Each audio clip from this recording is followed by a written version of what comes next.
Hey everybody, it's Brita for the Happier Attorney, the channel where we talk about flat fees and mindset. And today we're going to be talking about why boundaries are so important in your practice and critical with flat fees. Absolutely critical with flat fees. So, boundaries with your clients, they're not as hard as people think.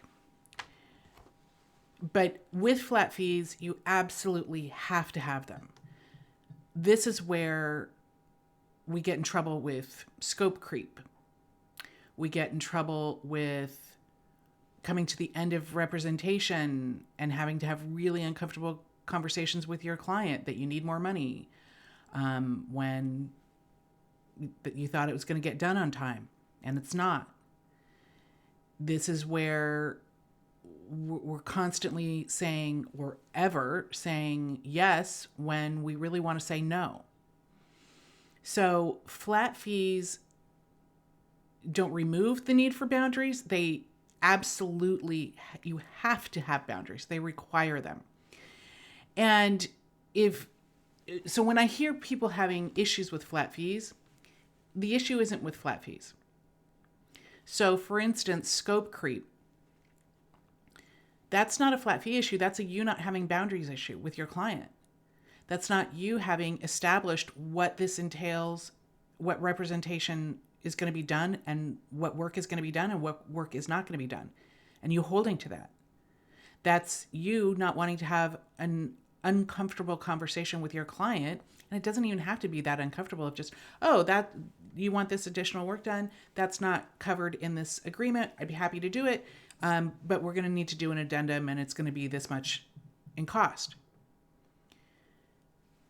You don't do that because it feels uncomfortable. It's not that big of a deal, but it's holding a boundary. So a lot of attorneys struggle. I used to struggle with boundaries,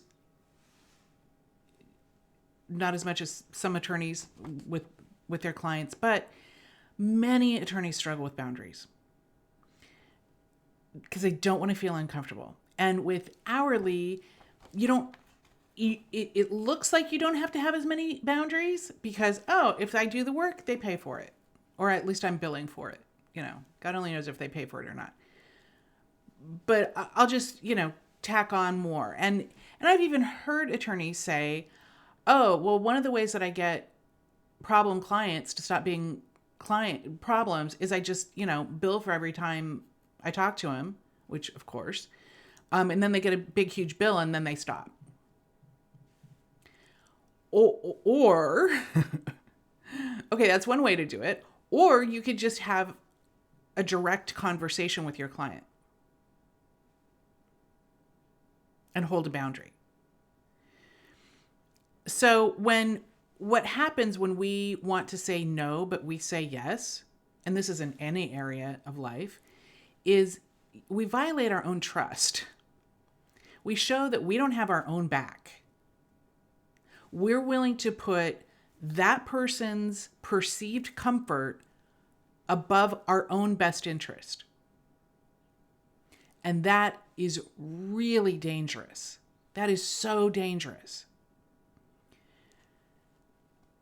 It's trying to avoid what we perceive to be a small discomfort now, but let me tell you, you are going to pay a huge price for it later. Huge. And if you do this pattern after pattern if you establish a pattern of doing this, you do it time after time after time, you're going to be in real trouble. So, and quite frankly, hourly trains our client and trains us to not have boundaries because you're just going to bill for it. Okay.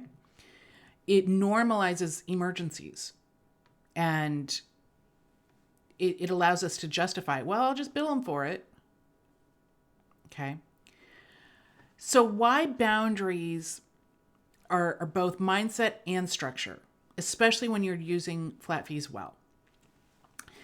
So with flat fees, there's not a meter. You're not tracking your time. You're not billing for your time. it is up to you to establish boundaries with your clients from the get-go. I mean, the initial consultation, and be very clear with them, and then hold those boundaries. I can tell you, I've heard so many attorneys, well, it's in my fee agreement. Okay, don't hide behind your fee agreement. I'm glad it's in your fee agreement. It needs to be in your fee agreement. It also needs to be discussed at the initial. Clients can only retain about 5 things. So don't go through your entire fee agreement, but the boundaries you need to go through. This is what's included. This is what's not. This is how you communicate with me. This is how you don't communicate with me. If you don't hear from me, you don't need to hear from me. Most clients are not going to blow up your phone. They're not going to abuse your time. They don't know. They don't know what is expected of them. They have other things to do. If they know the boundaries ahead of time, most people are going to respect them. And if they don't, then you really better hold those boundaries. And if they continue to push them, maybe that's not the client for you. And they need to know that up front. And just having it in your fee agreement is not sufficient. Absolutely not sufficient. And holding them to that, I've had this conversation with so many attorneys. They don't understand, what happened. And so I used their kids. I said, okay, you have kids. Yeah. All right. Your child is 5 years old and you've said no snacks before dinner. And you go in and you find them eating a snack. If you let that go, if you were like, oh, just screw it. I just don't want this fight today. What happens? That no snack before dinner rule is done. It's gone. Bye. It's gone. Yeah. In the beginning, it's harder to hold that line. But it's critical. And it's no less critical with your clients than your kids. Think of your clients as little children, especially in some practice areas. Okay? Clarity is being kind. Having clear boundaries and sticking with them is kind. Here's the other thing to consider. Our clients come to us because we are supposed to be leaders and we're supposed to be taking care of them. And especially in some practice areas, they need us to be strong and warriors, for lack of a better term. Well, if we can't stand up to our client, that tells them we're not going to stand up against opposing counsel. We're not going to hold the line. Is that reassuring to them? No. And sometimes clients will actually push the boundaries to see if you're going to hold them or not. And when you hold them, that gives them comfort. You don't have to be a jerk about it. You don't have to be snippy about it. Just direct. Oh, remember, this is how we communicate. Or, no, I didn't return your phone call. As you'll recall, I don't return phone calls after blah, blah, blah. But the more you let this fester, the worse it's going to get. Okay? Boundaries keep clients calm. It prevents the scope creep. Think of it like a contractor. Somebody's working on somebody's house and they want more work done. Great. That's going to be an additional $5,000. No drama. Just done. Okay? And you're going to feel better with the expectations being clear. You're not going to continue to put somebody else's perceived comfort above your best interest and your practice best interest and your staff's best interest and your family's best interest. What does that say to your family? I've been on family outings. When it's supposed to be a family outing, your attention's supposed to be on your family. Your focus is supposed to be on your attention, on your family. And that phone call comes in and the person takes it.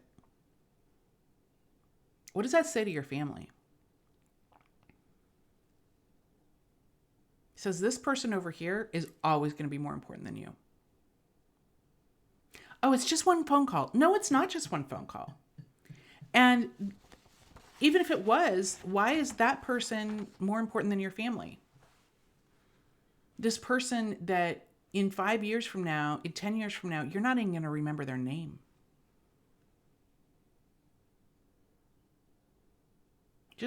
I'm not trying to make you feel guilty or shame you. Just something to think about. So boundaries are kind. Clarity is kind. Holding those boundaries is kind. Clients don't want ambiguity. I can't even say it. Ambiguity. They want to know what's included, what is not included, when payment is due, what's going to happen if they don't pay it,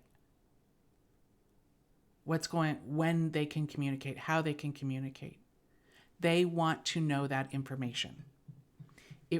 Clarity and boundaries reduce anxiety on both sides, and they are critical with flat fees. So flat fees work, absolutely, when the attorney is willing to establish boundaries and hold those boundaries, even if it feels a little uncomfortable at first. And everybody's calmer in the long run. Take care, friends.